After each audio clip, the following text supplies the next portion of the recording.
Là du Rabbi.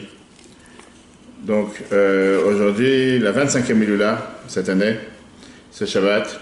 Et justement, c'est la paracha de cette semaine, la paracha de Korach. On a parlé longuement dans le cours hier soir. On peut revoir en replay sur l'application Torah. Et on a parlé longuement dans les années précédentes sur quel était l'argument, quel était le problème de Korach, qu'est-ce qui le dérangeait, qu'est-ce qui n'allait pas. Qu'est-ce qui a fait que Korach s'est dit qu'il ne peut pas supporter qu'il y ait un Moshe. Et ça dérangeait l'existence même du fait qu'il y a quelqu'un qui dirige le peuple juif. On a parlé ça longuement hier soir. Quelle est l'importance de s'attacher à ce qu'on appelle le leader du peuple juif, le Nasi Ador. Mais aujourd'hui, on va voir une magnifique explication sur la paracha de la semaine prochaine. D'ailleurs, c'est aussi la paracha de cette semaine, puisqu'en Israël, en ce moment, ils lisent la paracha Chukat. Et la paracha Chukat, c'est la paracha qui nous parle. La paracha qui nous parle de... Paracha Chukat, c'est la paracha qui nous parle de la vache rousse, mais aussi il y a un verset avec un Rashi très intéressant, c'est sur lequel on va s'arrêter aujourd'hui. Et c'est le Rashi qui vient et qui nous dit comme quoi Moshe c'est Israël et Israël c'est Moshe. Pourquoi? Parce que le Nasi ou Akol, le chef de tribu, le chef du peuple juif, représente tout le peuple juif. Ça parle de quoi? Quand le peuple juif à l'époque envoyait des anges à Sichon pour leur dire de le laisser passer pour pouvoir arriver vers Israël, parce qu'il était en route pour monter en Israël. Et la Torah dit une fois, Vaishlach Israël Malachim, que c'est le peuple juif qui a envoyé des anges, et une fois la Torah te dit, Vaishlach Moshe Malachim. Moshe a envoyé des anges. Et donc la question qui est demandée, c'est qui a envoyé ces anges vers Sichon? Est-ce que c'est Moshe qui les a envoyés, ou est-ce que c'est le peuple juif qui les a envoyés? Et la réponse, elle est qu'en réalité, il n'y a pas de différence, puisque Moshe, c'est le peuple juif, et le peuple juif, c'est Moshe. Ça, c'est la notion de ce qu'on est en train de voir. Regarde dans le texte, on va prendre ce texte, un discours que la Bible a prononcé justement Shabbat, Chukat, en 1900, je pense que c'est dans les années 41. Et là, on va voir quelque chose de merveilleux, dans lequel Rashi, tout au départ, le premier paragraphe, Rashi te dit, comment ça se fait qu'au départ, il te dit, Vaishlach Israël Malachim, que le peuple juif a envoyé des anges à Sichon, le roi des Amoréens. Rashi te dit, qu'est-ce que ça veut dire, Vaishlach Israël?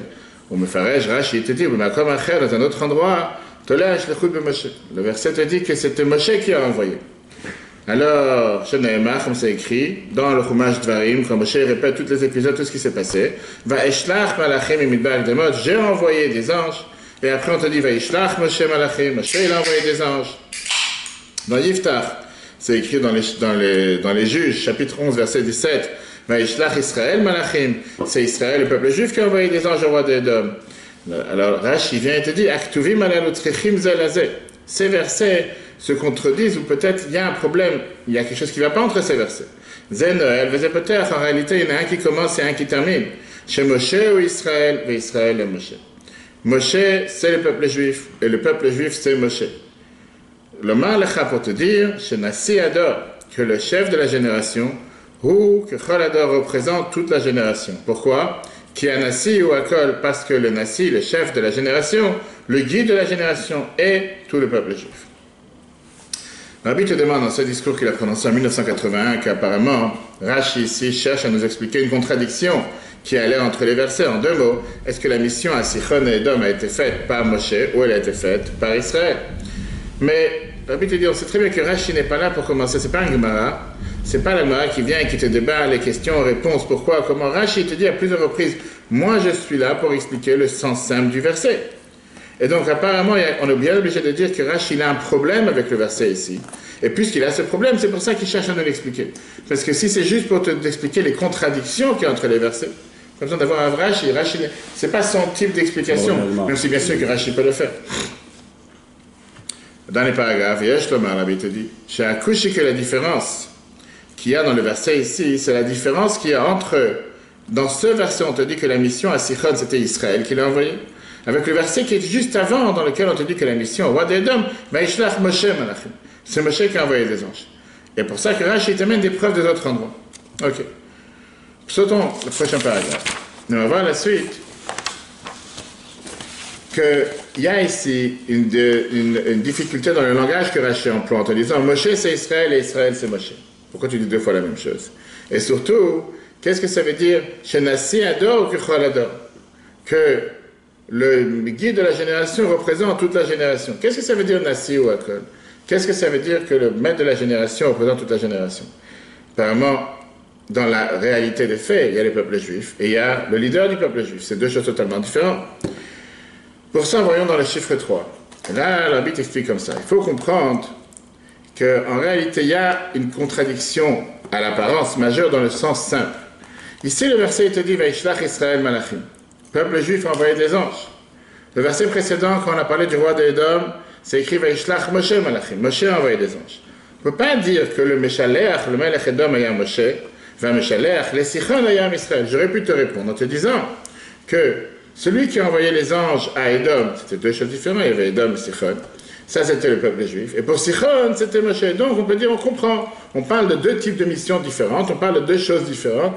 Pour l'un, c'était l'un, et pour l'autre, c'était l'autre. Et donc, il n'y a pas de contradiction. Pourquoi?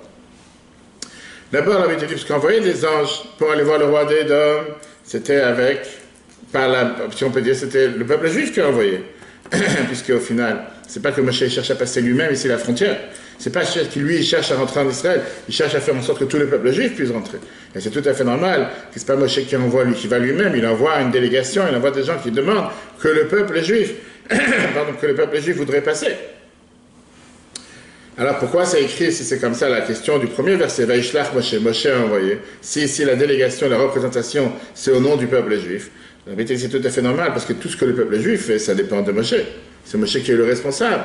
C'est comme un patron d'entreprise, c'est lui qui envoie. C'est lui qui est responsable, c'est lui qui cherche. Donc c'est au final, c'est bien sûr Moshe qui a envoyé les anges. De l'autre côté, quand le verset change et te dit que c'est Israël, c'est le peuple juif qui a envoyé les anges, là, bien sûr, je comprends tout à fait que quand on te dit Israël a envoyé, je ne pense pas un instant que c'est eux-mêmes ont décidé de s'envoyer. C'est Moshe qui les envoie, mais comme c'est pour le peuple juif, bien sûr que c'est possible et il doit le faire. Donc, en réalité, Rashi vient t'expliquer qu'il n'y a pas de contradiction entre les versets. Le fait qu'un côté c'est écrit que c'est Moshe qui a envoyé les anges, et le fait que l'autre côté c'est écrit que c'est le peuple juif qui a envoyé les anges, c'est exactement la même chose. Qu'on dise que c'est Moshe qui a envoyé, qu'on dise que c'est le peuple juif qui a envoyé, il n'y a pas de différence entre les deux. Pourquoi on a essayé, pourquoi la Torah a changé, on va voir après, parce qu'au final la Torah a fait ce changement. Qu'est-ce qu'il faut comprendre? La Bible va nous expliquer dans le chiffre 4 qu'on ne parle pas ici d'une mission banale. On parle ici d'une mission quand même majeure, puisqu'on devait arriver en Israël, et pour pouvoir passer cette frontière, il fallait absolument passer par des rois qui apparemment étaient des rois ennemis pour l'instant. Néanmoins, il faudrait comprendre la différence que la Torah, au final, elle voit qu'elle change. D'un côté, elle te dit que c'est Moshe, d'un côté, elle te dit que c'est le peuple juif, parce que la Torah, elle se base par rapport à qui était, on va dire, l'organisateur. Qui était celui qui a déclenché le fait de devoir envoyer ses anges pour aller voir ses rois. Et là, il y a toute la différence. La différence avec Édom, pourquoi la Torah te dit que ça dépendait de Moshe, que c'est Moshe qui a envoyé la mission? Parce que là-bas, c'est Moshe qui était, on va dire, l'instigateur, c'est celui qui a déclenché cette mission pour pouvoir aller voir le roi d'Édom, pour pouvoir passer la frontière. Alors que quand la Torah te dit Israël, parce que la mission qui est envoyée à Sichon et la mission qui est envoyée vers Édom, c'était deux instigateurs différents, c'était pas exactement le même. Bien sûr que la finalité, c'est tout pour le peuple juif, tout pour Moshe, c'est la même chose. Mais pourquoi la Torah, elle fait un changement dans la manière comment elle s'exprime? C'est en fonction de qui était celui qui a commencé à vouloir développer cette idée, de vouloir envoyer les anges pour pouvoir passer la frontière, etc. Là, on a l'habitude d'écrire ça de manière très claire. Gabé, Édom, par rapport à Édom, c'est Dieu qui a demandé d'aller le voir et de lui transmettre qu'on peut passer, etc. La Torah dit que ça dépend de Moshe. Pourquoi? Qui représente Dieu sur terre? Moshe. Moshe, il est le Eved de Shliach Hashem. Il est le serviteur, il est l'envoyé de Dieu.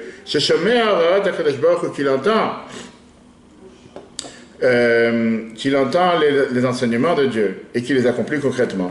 Jusqu'à ce que la Torah n'ait même pas besoin de te dire que Dieu lui a ordonné. Parce qu'on comprend très bien, à chaque fois qu'on dit Moshe l'a ordonné, on sait très bien que ce n'est pas Moshe qui a ordonné, c'est Dieu qui ordonne à travers Moshe. La Torah nous dit clairement que la divinité parlait à travers la gorge de Moshe.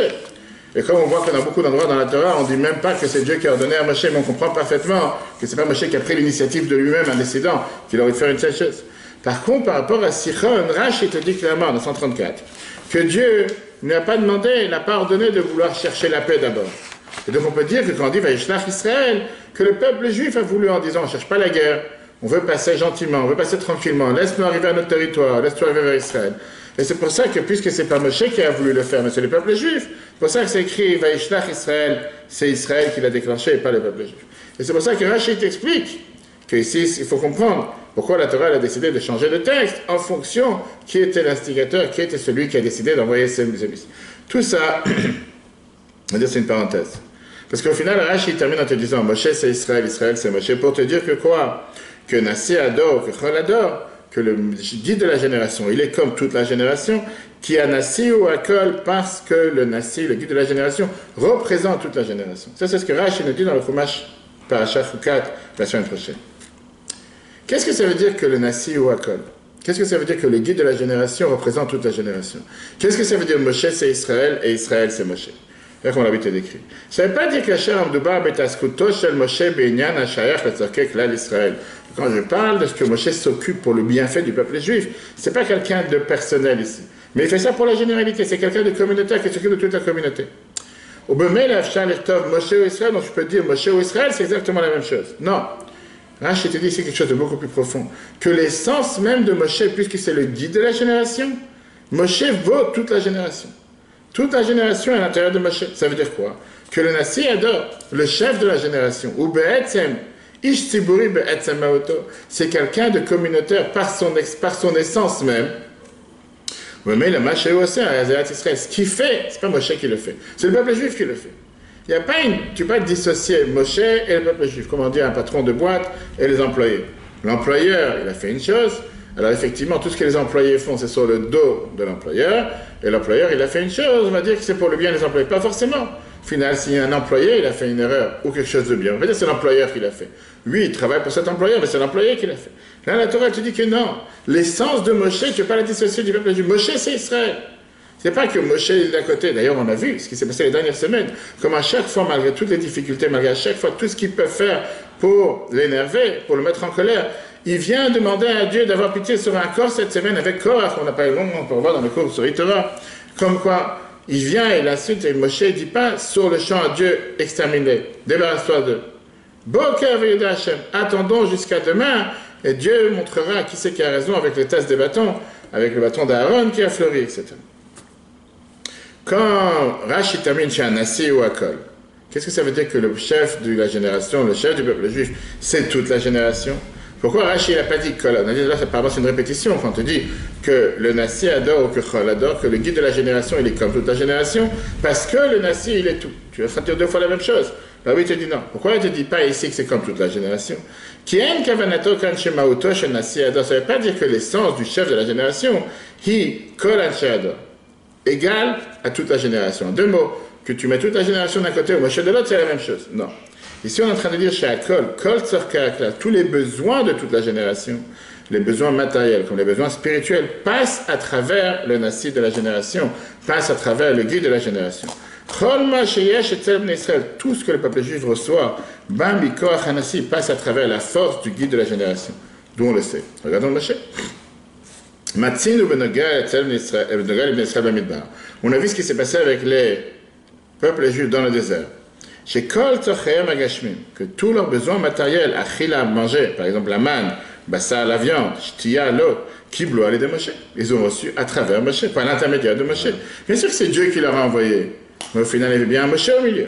Vechen Kol la Torah, toute la Torah nimsera, elle leur a été transmise. Vekam atzivoim, mais plusieurs ordres, allez de Moshe par Moshe.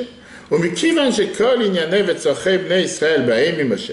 Puisque tous les sujets et les besoins du peuple juif viennent grâce à Moshe, qui est le Nassi, le guide de la génération. Nimtsa, on voit d'ici, chez Israël et Moshe, que Israël, le peuple juif, en réalité c'est Moshe. Et donc, Rashi vient maintenant t'explique. Qu'est-ce que ça veut dire ce verset? Qu'une fois on te dit que la mission dépendait de Moshe, et une fois on te dit que la mission dépendait d'Israël, ça vient t'enseigner. Chez Shlichut, chez l'Echora, une mission qu'apparemment, qu'on aurait dû faire dépendre que seulement de Moshe, puisque c'est l'envoyé de Dieu. Non! Ce que Moshe fait, elle a un rapport avec tout le peuple juif. Apparaît de l'autre côté. Une mission qui au départ peut paraître que ça dépend que du peuple juif et pas de Moshe. Le verset est l'inverse et tu dis non, ça dépend de Moshe. Pourquoi? Le fichier Nassi adore ou que Chol adore, Nassi ou Akol. Parce que le chef de tribu, le chef de la génération, représente toute la génération, et le chef de la génération vaut toute la génération. Ça, c'est ce qui s'est passé avec Moshe. Alors, le Rabbi te dit, quel enseignement majeur on apprend? Tu sais très bien que dans chaque Rashi, il n'y a pas seulement l'explication basique, l'explication simple, mais il y a surtout l'explication profonde, l'explication qu'on appelle le secret de la Torah. Dans le Midrash, le verset dit Rosh Ador ou Kol Ador. Le Midrash que Rashi ramène, le Midrash ne mentionne pas le mot Nassi.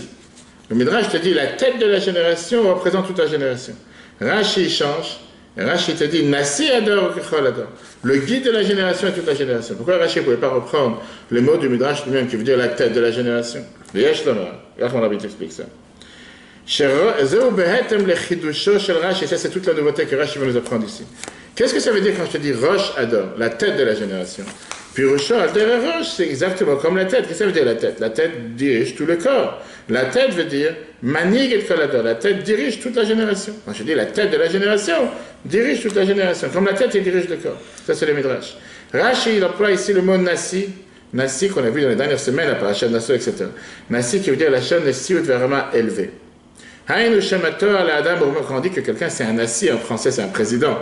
On ne parle pas du président du peuple juif, on parle le guide du peuple juif, on parle de quelqu'un qui est élevé de tous.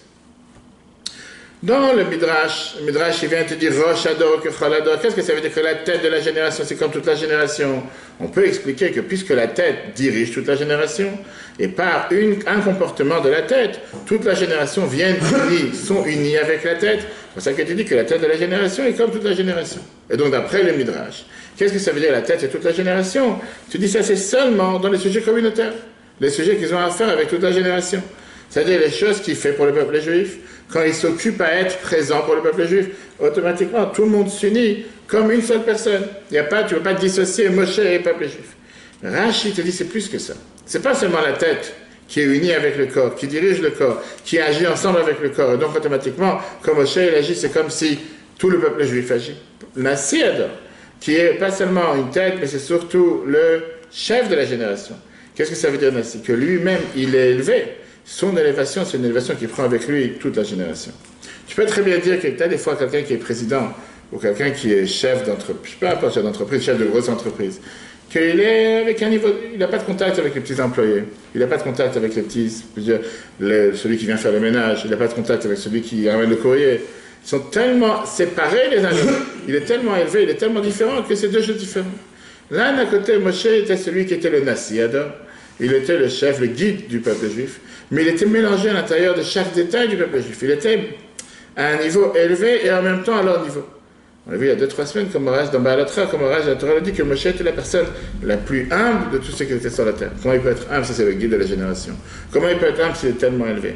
Ça, c'est justement le paradoxe qui a la force dans Moshe. Que d'un côté, c'est lui, Moshe, d'un côté, c'est le Nassi, d'un côté, il est élevé, d'un côté, il est au-dessus de toute la génération. Et c'est d'ailleurs la raison pourquoi dans le Torah, il te dit clairement qu'il est l'intermédiaire entre Dieu et le peuple juif. De l'autre côté, parce qu'il est l'intermédiaire entre les deux, tu ne vas pas s'intéresser même à ce plus grand fauteur, qui peut être le plus grand fauteur que quelqu'un de normal n'aurait pas eu de contact avec lui. Moshe, il est prêt à se rabaisser, à tout faire pour qu'eux aussi soient sauvés. Pas seulement eux ils soient sauvés, mais qu'eux aussi ils ont une chance de pouvoir faire tchouva, comme il fait cette semaine dans la paracha de Korach, en disant on va attendre le lendemain. Pourquoi? Peut-être qu'ils vont faire tchouva, qu'ils vont se repentir et regretter le mal qu'ils sont en train de faire. Parachat Chokat tombe tous les ans entre Gimel Tammuz et le 12 Tammuz. Alors Gimel Tammuz, c'est pas seulement une date qui est la date aujourd'hui de l'Aïloula du Rabbi, il y a 25 ans, que le Rabbi nous a quittés matériellement, mais c'est aussi la date qu'on sait très bien que quand le Rabbi précédent il a été emprisonné par les Russes le 15 Sivan, parce qu'ils propageaient le judaïsme, ils ont voulu abattre le judaïsme en Russie. Le 3 Tammuz, c'était le jour où son jugement a été changé, qu'à la place d'être emprisonné au départ, il devait être tué avec une balle dans la tête. On a vu qu'ils ont changé la sentence avec 10 ans d'exil en Sibérie. Après ça, ça a changé en 3 ans d'exil à Kostroma. Et après ça, il a été libéré 10 jours plus tard, le 12 Tammuz, le jour de la libération de prison de Rabbi précédent. On voit ici la même chose que le Rabbi précédent, comme le Rabbi. D'un côté, il s'est battu pour faire en sorte que le judaïsme jaillisse dans toute l'ex-Union soviétique. Et ce n'était pas seulement dans un domaine, une yeshiva, dans tous les domaines. Un shochet, un moël, une yeshiva, une école souterraine. Tout ce qu'il pouvait faire pour essayer de faire survivre le judaïsme sous le régime communiste, avec le réseau de 600 écoles souterraines qui ont existé à l'époque. Il a tout fait pour que ça se passe. De l'autre côté, il s'intéressait à ce qu'un enfant juif apprenne à l'Alphabet. C'est pas juste qu'il s'est dit, moi je vais organiser un kollel, je vais organiser une yeshiva pour les grands érudits, pour ceux qui savent apprendre la Torah, mais les gens simples, les gens qui... Ça m'intéresse pas. Puisqu'il avait à l'intérieur de lui tout le peuple juif, automatiquement, il n'y avait pas de différence entre le juif le plus élevé et le juif qui est considéré le plus bas. Et tout ce qu'il faisait, c'était avec un don de soi. Quelqu'un a donné sa vie pour ça. On sait très bien quand il est arrivé en Amérique, en 1930, la première fois, il était debout. On voit dans les vidéos, c'était majestueux. Il est arrivé 10 ans plus tard, il était handicapé sur une chaise roulante. Ils ont tellement fait souffrir matériellement. On voit avec le rabbi exactement la même chose. D'un côté, on voit comment le rabbi s'occupait des sujets du monde. Que ce soit avec les problèmes en Israël, la sécurité d'Israël, que ce soit avec des décrets qui veulent sur le peuple juif. À niveau planétaire, des gens qui venaient les voir avec des sujets majeurs. Mais de l'autre côté, il était présent pour un simple juif, un simple enfant qu'il arrêtait dans la rue, un simple enfant qui passait dans le dollar du dimanche, ou un simple enfant de 2 ans qui lui écrivait comme un crabouillage, même pas une lettre, parce qu'il ne savait pas encore écrire une lettre, et le rabbi s'intéressait à lui envoyer une réponse. Il n'y a pas de différence entre celui qui est le plus élevé ou le moins élevé. Chacun, il avait toute son importance, juif comme non juif. Ça, c'est ce que la Bible nous demande quand on arrive le jour de la Yula d'un tzaddik. Et on dit que le jour de la Yula d'un tzaddik, c'est un jour dans lequel lui s'élève à des niveaux sans précédent. Et avec ça, tous les juifs de la génération s'élèvent. Comme on a expliqué hier soir, que n'importe quel juif de la génération est attaché au tzaddik de la génération, que ce soit par la face ou par l'arrière, qui veut dire volontairement ou involontairement, consciemment ou inconsciemment. Le devoir de se dire qu'est-ce que nous on peut apprendre. Quelle mission la Bible nous a donnée à chacun d'entre nous. Comment mettre en application pas seulement ce don de soi, cette inquiétude pour un autre juif. Savoir que si Dieu il a fait en sorte qu'on est en contact avec un autre juif, c'est pas juste pour faire des affaires, pas juste pour aller en vacances, pour se dire comment on peut faire en sorte de le rapprocher, faire une mitzvah en plus, faire encore une étude de Torah en plus, mettre une mezuzah, mettre une tefillin, une mikveh, kasha, il y a tellement de mitzvot. Mais au final, s'intéresser et s'assurer que chacun dans son coin mette la lumière, repousse l'obscurité et faire venir ma chair. Si Dieu veut, on aura l'occasion ce soir, une merveilleuse conférence dans laquelle on verra qu'est-ce que j'ai appris du Rabbi, chacun d'entre nous, sur différents sujets, sur la foi, sur Dieu, sur la terre d'Israël, sur la santé, avec une histoire, une lettre et un enseignement. Si Dieu veut, ce soir, conférence à 20h15, et demain soir, une autre conférence à Brie-sur-Marne sur comment être ambassadeur positif dans n'importe quelle situation, pouvoir amener la paix, la tranquillité dans n'importe quelle situation où on se trouve, être ce qu'on appelle cet ambassadeur de Dieu, de se dire que même quand quelqu'un est dans cette situation la plus noire sur terre, il a aussi une mission, il a aussi un devoir. Si Dieu veut, demain soir, en préparation à cette étude-là, n'oubliez pas d'écrire au Rabbi avant Shabbat pour pouvoir mentionner votre nom sur la tombe du Rabbi Léo et du Rabbi Ogisré si Dieu veut ce Shabbat, et qu'avant ça mérite de se revoir avec le Rabbi et avec la venue de Mashiach. Le cours sera repris sur l'application et Torah. Très bonne journée à tous et à la semaine prochaine.